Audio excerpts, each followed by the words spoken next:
قال المؤلف والمفسر رحمه الله تعالى أدام النفع بعلومه وعلومكم في الدارين آمين إلى أن قال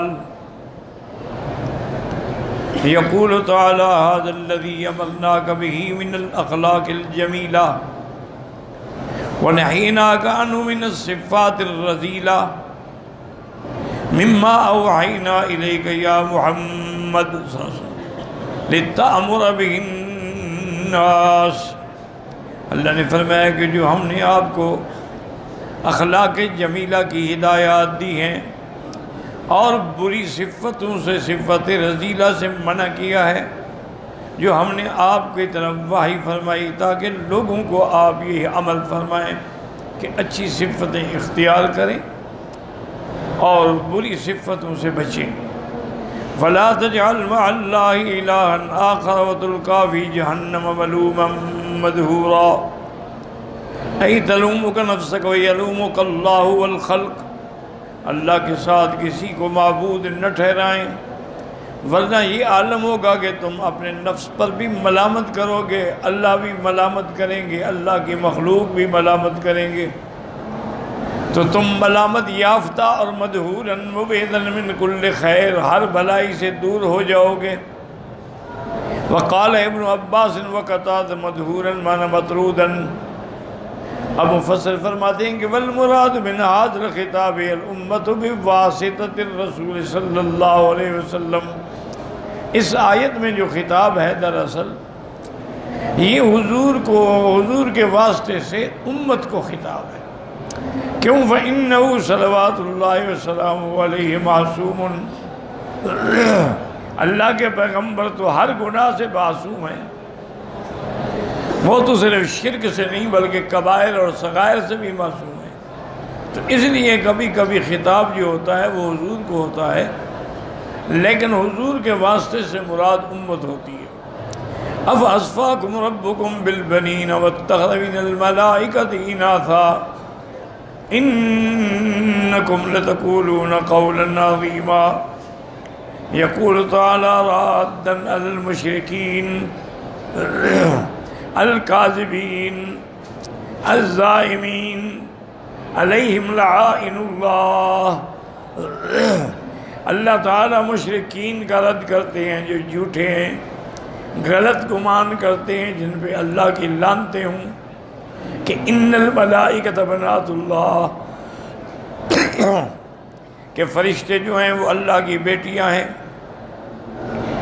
فَجَعَلُ الْمَلَائِكَةَ الَّذِينَ هُمْ عِبَادُ الرَّحْمَنِ إِنَاثًا. تو انہوں نے اللہ کے فرشتوں کو جو اللہ کے بندے ہیں عورتیں، یعنی نعوذ باللہ لڑکیاں بنا ڈالا. پہلے تو ان کو یعنی مؤنث بنایا، پھر دعویٰ کیا کہ انہم بنات اللہ، کہ یہ اللہ کی بیٹیاں ہیں. ثم عبدوہم، اس کے بعد پھر ان کی عبادت بھی کی. فی کل من المقامات الثلاث خطأ عظیما. تو ان نے یہ 3 غلطیاں کی. پہلے تو فرشتوں کو مؤنث بنایا، پھر ان کو اللہ کی بیٹیاں بنایا، پھر ان کے بعد اس کی عبادت بھی کی. تو انہوں نے یہ 3 غلطیاں کی، بڑی غلطیاں. فقال تعالی منکرا علیہم، اللہ نے ان کا رد کیا. افاصفاکم ربکم بالبنین، اے خصصکم بالذکور، کیا اللہ نے تمہارے لیے لڑکے رکھے، اپنے لیے لڑکیاں چنی ہیں. واتخذ من الملائکۃ اناثا، اے واختار نفسی علی زعمکم البنات، تمہارے گمان کے مطابق نعوذ باللہ اللہ نے اپنے لیے لڑکیاں رکھی. ثم شدد الانکار علیہم، پھر اللہ نے سخت انکار فرمایا کہ انکم لتقولون قولا عظیما، یہ بہت بڑی بہتان باندھ رہے ہو. اے فی زعمکم ان للہ ولدا، کہ اللہ کے لیے اولاد ہے، بہت بڑا جھوٹ ہے. ثم جعلکم ولدہ والاناث الذی تعرفون ان یکون لکم فلما قتلتموہن بالوعد فتلک اذن قسمۃ ضیزا. تم نے اللہ کے لیے اولاد بنائی، پھر اولاد بھی لڑکیاں بنائیں جن کو تم خود برا سمجھتے ہو، اور کبھی کبھی ان کو زندہ دفن کر دیتے ہو. تو یہ بڑی بری تقسیم ہے کہ اپنے لیے تو لڑکے اور اللہ کے لیے لڑکیاں۔ وقال تعالی وقالوا اتخذ الرحمن ولدا، کہتی اللہ کی اولاد ہے۔ لقد جئتکم شیئا ادا، تم نے بہت بڑی بات کہہ ڈالی ہے۔ تکاد السماوات يتفطرن منه وتنشق الارض، ہو سکتا ہے کہ تمہاری اس بات کی وجہ سے آسمان پھٹ جائیں، زمینیں پھٹ جائیں، پہاڑ جو ہے ریزہ ریزہ ہو جائے۔ ان دعوا للرحمن ولدا، تم اللہ کے لیے اولاد کہتے ہو۔ وما ينبغي للرحمن ان يتخذ ولدا، اللہ کی شان نہیں ہے کہ وہ اولاد رکھے۔ ان کل من فی السماوات والارض الا آتی الرحمن عبدا، آسمانوں اور زمینوں میں جو بھی مخلوق ہے سب اس کے بندے ہیں، غلام ہیں۔ لقد احصاهم وعدهم عدا، سب کو اللہ نے گن رکھا ہے۔ وکلہم آتیہ یوم القیامت فردا، سب اکیلے اللہ کے دربار میں قیامت میں پیش ہو گئے۔ وَلَقَدْ صَرَّفْنَا فِي هَذَا الْقُرْآنِ لِيَذَّكَّرُوا وَمَا يَزِيدُهُمْ إِلَّا نُفُورًا۔ يقول تعالیٰ وَلَقَدْ صَرَّفْنَا لِلنَّاسِ فِي هَذَا الْقُرْآنِ مِنْ كُلِّ مَثَلٍ، ہم نے قرآن میں ہر قسم کی مثالیں بیان کر دی۔ اے صرفنا فیہ من الوعید، وعید بھی بیان کی، کیوں؟ لعلہم یذکرون، تاکہ تم نصیحت پکڑو۔ ما فیہ من الحجج والبینات والمواعظ، اللہ کے قرآن میں جو دلائل بیان کی ہے، جو بینات ہیں، جو مواعظ ہیں۔ فینزجروا عما ہم فیہ من الشرک والظلم والافک، تاکہ اللہ کے قرآن کو پڑھنے کے بعد تم جو ہے شرک سے اور ظلم سے اور اللہ پہ بہتان لگانے سے باز آ جاؤ۔ وما یزیدہم الا نفورا وما یزیدہم الظالمین منہم الا نفورا ای عن الحق وبعد منہ، لیکن یہ ایسے بدبخت ہیں کہ قرآن کے دلائل سننے کے بعد بھی اور زیادہ بھاگتے ہیں۔ اب ایک اور طریقے سے ان کا رد ہے، قُلْ لَوْ كَانَ مَعَهُ آلِهَةٌ كَمَا يَقُولُونَ إِذًا لَابْتَغَوْا إِلَىٰ ذِي الْعَرْشِ سَبِيلًا سُبْحَانَهُ وَتَعَالَىٰ عَمَّا يَقُولُونَ عُلُوًّا كَبِيرًا۔ يقول تعالیٰ قُلْ يَا محمد صلی اللہ علیہ وسلم لِهَٰؤُلَاءِ الْمُشْرِكِينَ الزَّائِمِينَ أَنَّ لِلَّهِ شَرِيكًا مِنْ خَلْقِهِ، آپ ان بدبختوں کو کہیں جو گمان کرتے ہیں اللہ کے لیے، العابدین معه غیرہ، جو اللہ کے ساتھ غیروں کی بھی عبادت کرتے ہیں کہ وہ ہمیں اللہ کے قریب کر دیں گے۔ لِيُقَرِّبْهُمْ إِلَيْهِ زُلْفًا لَوْ كَانَ الْأَمْرُ كَمَا تَقُولُونَ وَأَنَّ مَعَهُ آلِهَةً تُقَرَّبُ إِلَيْهِ وَتَشْفَعُ لَدَيْهِ، اگر ایسی بات ہوتی تو پھر تو وہ تمہارے آلہہ آ جائیں، وہ اللہ کے قریب آتے، تمہاری سفارش بھی کرتے۔ لَكَانَ أُولَٰئِكَ الْمَعْبُودُونَ يَعْبُدُونَهُ وَيَتَقَرَّبُونَ إِلَيْهِ وَيَبْتَغُونَ إِلَيْهِ الْوَسِيلَةَ وَالْقُرْبَةَ، تو وہ یہ چاہتے ہیں کہ ہم ان آلہہ کی عبادت کریں گے، ان کو وسیلہ بنا کہ اللہ ہم پہ راضی ہوں گے۔ فَإِنَّهُ لَا يُحِبُّ ذَلِكَ وَلَا يَرْضَاهُ، اللہ ان چیزوں کو، شرک کو اور شرک کے اسباب کو پسند نہیں فرماتے، بلکہ اللہ پاک اس کو برا سمجھتے ہیں، انکار فرماتے ہیں۔ وَقَدْ نَهَىٰ عَنْ ذَلِكَ عَلَىٰ أَلْسِنَةِ جَمِيعِ رُسُلِهِ وَأَنبِيَائِهِ، اللہ نے ہر پیغمبر کی زبان پہ شرک کی مذمت کی اور توحید کی دعوت دی۔ ثُمَّ نَزَّهَ نَفْسَهُ الْكَرِيمَةَ، پھر اللہ نے اپنی تنزیہ و پاکی بیان کی، فرمایا سبحانہ وتعالی عما یقولون، پاک ذات ہے اس کی بلند و بالا۔ اے ہؤلاء المشرکون المعتدون الظالمون فی زعمہم ان معه آلہۃ اخری، مشرک جو کہتے ہیں، جو اپنی جانوں پہ ظلم کر کے اللہ کے ساتھ شریک بناتے ہیں، انہوں نے ایسی بات کی ہے، علوا کبیرا تعالیا کبیرا، بل هو اللہ الاحد الصمد الذی لم یلد ولم یولد ولم یکن له کفوا احد، وہ تو ایک ایسی ذات ہے جو ایک بھی ہے، بے نیاز بھی ہے اور غنی بھی ہے، اور ساری دنیا اس کی محتاج ہے۔ روایات اسرائیلی میں آتا ہے کہ ایک دفعہ حضرت سیدنا موسیٰ علیہ السلام کو پیٹ میں درد ہوا شدید، تو انہوں نے اللہ کے آگے درخواست کی کہ یا اللہ مجھے یہ تکلیف ہے اور میں انسان ہوں، عاجز ہوں، میری برداشت سے باہر ہے۔ اللہ نے حکم دیا کہ موسیٰ ایسا کرو کہ فلاں جنگل میں جاؤ، فلاں بوٹی ہے، اس کی شکل یہ ہے، اس بوٹی کو توڑ کے اس کے پتے دھو کے اس سے 2-3 پتے کھا لو۔ موسیٰ علیہ السلام گئے، تلاش کیا، وہ بوٹی مل گئی، آپ نے پتے کھائے، فوراً ٹھیک ہو گئے۔ اب کچھ عرصے کے بعد اللہ کے اشارے کہ موسیٰ علیہ السلام کو پھر پیٹ میں درد ہوا، تو آپ سیدھے اس جنگل میں گئے، وہاں سے جا کے وہی بوٹی الحمدللہ لے لی، پہچان لی، اس کو کھایا، لیکن درد بڑھ گیا۔ انہوں نے اللہ کو درخواست کی کہ اللہ یہی بوٹی تو ہے جس کو کھانے سے مجھے شفا مل گئی، اب میں نے کھایا تو تکلیف زیادہ ہو گئی۔ اللہ نے فرمایا موسیٰ پہلے تم میری طرف رجوع کیا تھا، میں نے حکم دیا تھا کہ وہ بوٹی کھا لو، تب اس میں شفا پیدا ہوا، اب تم تو سیدھا بوٹی کی طرف چلے گئے، میری طرف تو تم نے رجوع ہی نہیں کیا نا۔ تو اس لیے ہمیشہ یاد رکھیں کہ جب تک آدمی صحیح معنوں میں اللہ کی طرف رجوع نہیں کرتا، کوئی وظیفے شریفے کچھ بھی کام نہیں آتا۔ اسی طرح عطاء السلمی ایک اللہ کے بہت بڑے اولیاء میں سے گزرے ہیں،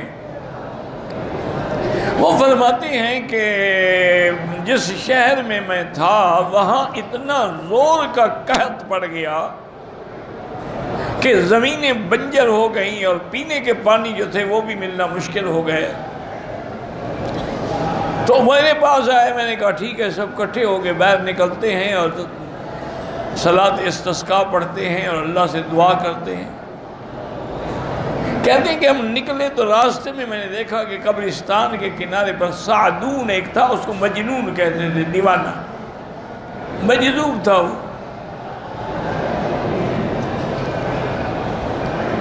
تو اس نے جب سلام کیا عطاء السلمی نے سعدون پر، تو اس نے دیکھا، کہا کیا ہے، کوئی قیامت آ گئی کیا؟ لوگ جو نکل پڑے ہیں۔ انہوں نے کہا نہیں، قیامت تو حضرت نہیں آئی، لوگ پیاسے مر رہے ہیں، پانی نہیں ہے، اس لیے نکلے ہیں کہ ہم جا کے دعا کریں۔ انہوں نے کہا اچھا یہ بتاؤ، دعا تم آسمانی دل سے کرو گے یا زمینی دل سے کرو گے؟ وہ تو مجذوب تو پھر مجذوب ہوتے ہیں نا جی۔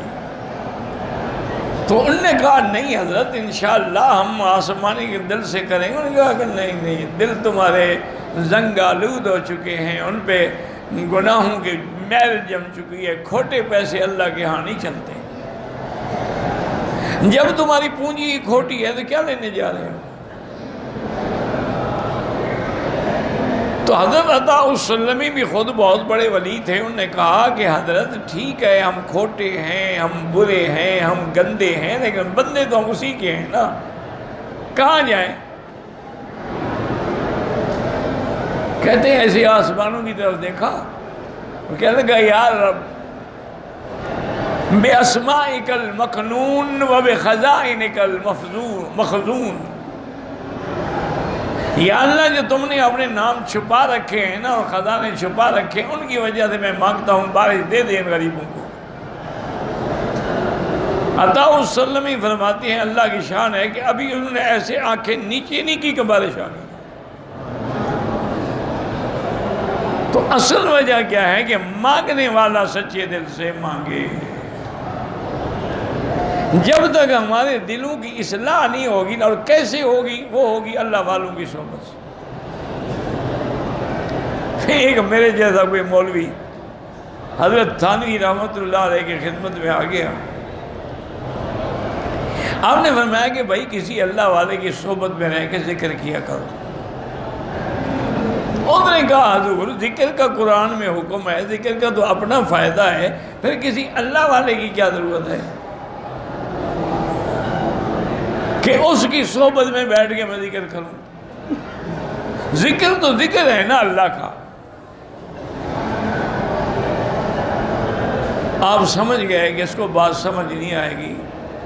فرمایا بھائی تلوار ہو اگر تو کاٹنا تو تلوار کا کام ہے، لیکن جب تک کسی کے ہاتھ میں نہ ہو تلوار خود بخود کاٹ سکتی ہے؟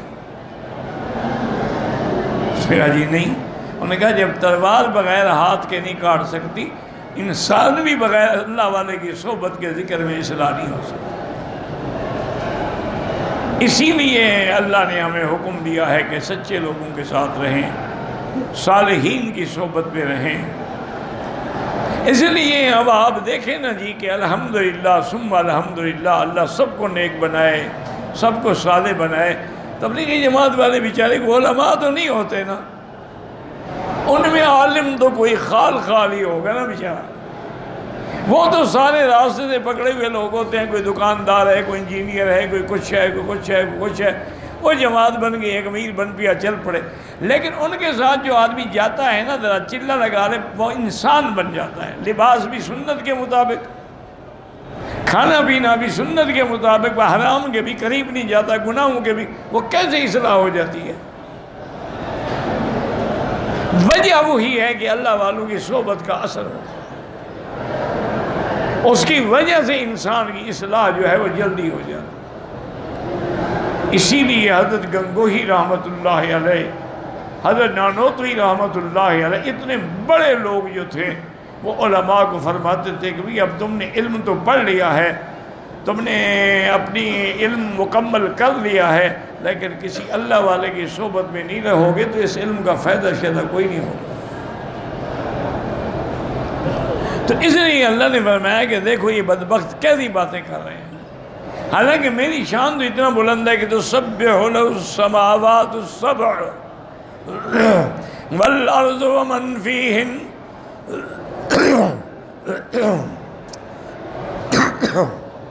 وَإِن مِّن شَيْءٍ إِلَّا يُسَبِّحُ بِحَمْدِهِ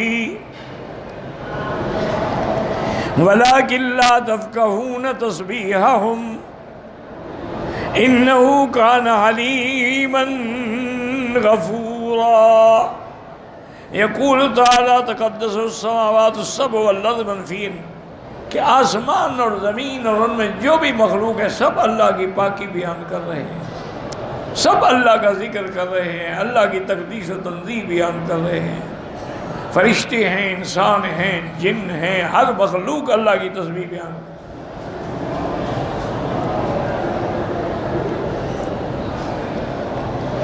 جیسے کہ کسی شاعر نے بھی کہا تھا کہ ہر مرغ و باغ تیری تسبیح ہی پڑھ رہے ہیں، ہر غنچہ کے دہن سے سنتا ہوں نام تیرا۔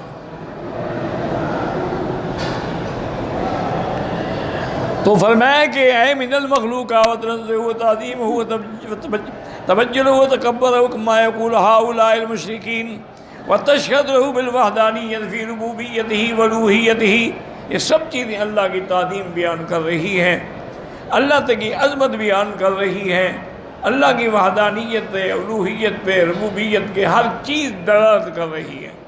فی کل شیء لہ آیۃ تدل علی انہ واحد، کما قال تعالی تکاد السماوات يتفطرن منه وتنشق الارض وتخر الجبال هدا ان دعوا للرحمن ولدا۔ وقال ابو القاسم الطبرانی حدثنا علی بن عبد العزیز قال حدثنا سعید بن منصور قال حدثنا سلیمان بن میمون مؤذن مسجد الرملہ حدثنا عروة بن رویم عبد الرحمن بن قرط ان رسول اللہ صلی اللہ علیہ وسلم اسری به الى المسجد الاقصى وكان بين المقام وزمزم جبریل عن یمینہ ومیکائیل عن یسارہ فطار به حتی بلغ السماوات السبع، آسمانوں پہ آپ گئے۔ فلما رجع قال سمعت تصبیحا في السماوات العلى مع تصبیح کثیر سبحت السماوات العلى من ذهابة مشفقات الذي العلو بما علا سبحان العلی الاعلی سبحانہ وتعالی۔ آپ نے فرمایا کہ میں نے آسمانوں میں تسبیحات سنی کہ اللہ تعالیٰ کی عظمت کے آگے سب تسبیح بیان کر رہے ہیں، اور ایک دفعہ میرے آقا نے رحمت دو جہاں صلی اللہ علیہ وسلم نے صحیح حدیث میں ہے کہ آپ بیٹھے ہوئے تھے صحابہ میں، آپ نے ایسی سر اٹھایا اور فرمایا اتت السماء وحق لها ان تئت، آسمانوں سے چرچراہٹ کی آواز آ رہی ہے، اور فرمایا آنی بھی چاہیے کہ جب بوجھ زیادہ پڑتا ہے نا تو لکڑی کا جو پلان ہوتا ہے اس میں آواز پیدا ہوتی ہے۔ فرمایا کہ ما من موضع قدر شبر، ایک بالش کے برابر بھی آسمانوں میں جگہ نہیں ہے، الا وملک قائم او قاعد، مگر کوئی نہ کوئی اللہ کا فرشتہ یا کھڑا ہے یا بیٹھا ہے یا رکوع میں ہے یا سجدے میں ہے، یسبح للہ، اللہ کی تسبیح بیان کر رہے ہیں اور پڑھ رہے ہیں سبوحن قدوس ربنا ورب الملائکۃ والروح۔ وَإِن مِّن شَيْءٍ إِلَّا يُسَبِّحُ بِحَمْدِهِ وَمَا مِن شَيْءٍ مِّنَ الْمَخْلُوقَاتِ إِلَّا يُسَبِّحُ بِحَمْدِ اللَّهِ، ہر چیز اللہ کی تسبیح بیان وَلَٰكِن لَّا تَفْقَهُونَ تَسْبِيحَهُمْ أَيْ لَا تَفْقَهُونَ تَسْبِيحَهُمْ أَيُّهَا النَّاسُ، لوگو تم نہیں سمجھتے ہو ورنہ تو ہر چیز تسبیح کر رہی ہے، لِأَنَّهَا بِخِلَافِ لُغَاتِكُمْ، چونکہ ہر چیز کی لغت اپنی ہے، وَهَذَا عَامٌ فِي الْحَيْوَانَاتِ وَالْجَمَادَاتِ وَالنَّبَاتَاتِ، ہر چیز، حیوان، جمادات، پتھر، سبزہ، وَهَذَا أَشْهَرُ الْقَوْلَيْنِ كَمَا ثَبَتَ فِي صَحِيحِ الْبُخَارِي عن ابن مسعود رضی اللہ تعالیٰ عنہ انه قال كنا نسمع تسبیح الطعام وهو يؤكل، یہ ان کا مقام تھا صحابہ کا، وہ کہتے ہیں کہ ہم کھانا بھی کھا رہے ہوتے تو کھانا جو ہے تسبیح کہہ رہا ہوتا ہم وہ بھی سن رہے ہوتے، تو یہ ان کی عظمت ہے اور ان کا مقام ہے۔ وفي حديث أبي ذر النبي أخذ في يده أسياط فسمع لهن تسبيح كحنين النغم، فرماتے ہیں حضرت ابی ذر کے حضور نے کچھ پتھریاں اٹھائیں تو پتھریاں حضور کے ہاتھ میں بھی تسبیح کہہ رہی تھی اور ایسے آواز آئی رہی تھی جیسے شہد کی مکھیوں سی آواز آتی ہے۔ وَقَذَا فِي يَدِ أَبِي بَكْرٍ وَعُمَرَ وَعُثْمَانَ رضی اللہ عنہم، حضرت ابو بکر کے ہاتھ میں بھی، حضرت عمر کے ہاتھ میں بھی، حضرت عثمان کے ہاتھ میں بھی وہ تسبیح کہتی رہی۔ وہ حدیث مشہور فی المسانید، بڑی حدیث مشہور ہے۔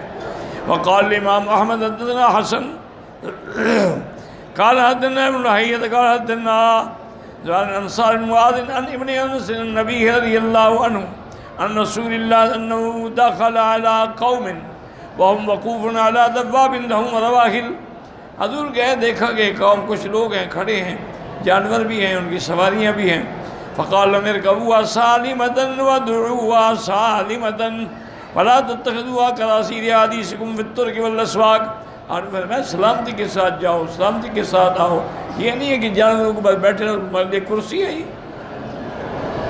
فرب مرکوبۃ خیر من راکبہا واکثر من لائمن، ہو سکتا ہے کہ جس پہ تم سوار ہو رہے ہو وہ پتہ نہیں جانور بھی شاید تم سے افضل ہو، وہ تم سے زیادہ ذکر کرنے والا ہو۔ واللہ اعلم۔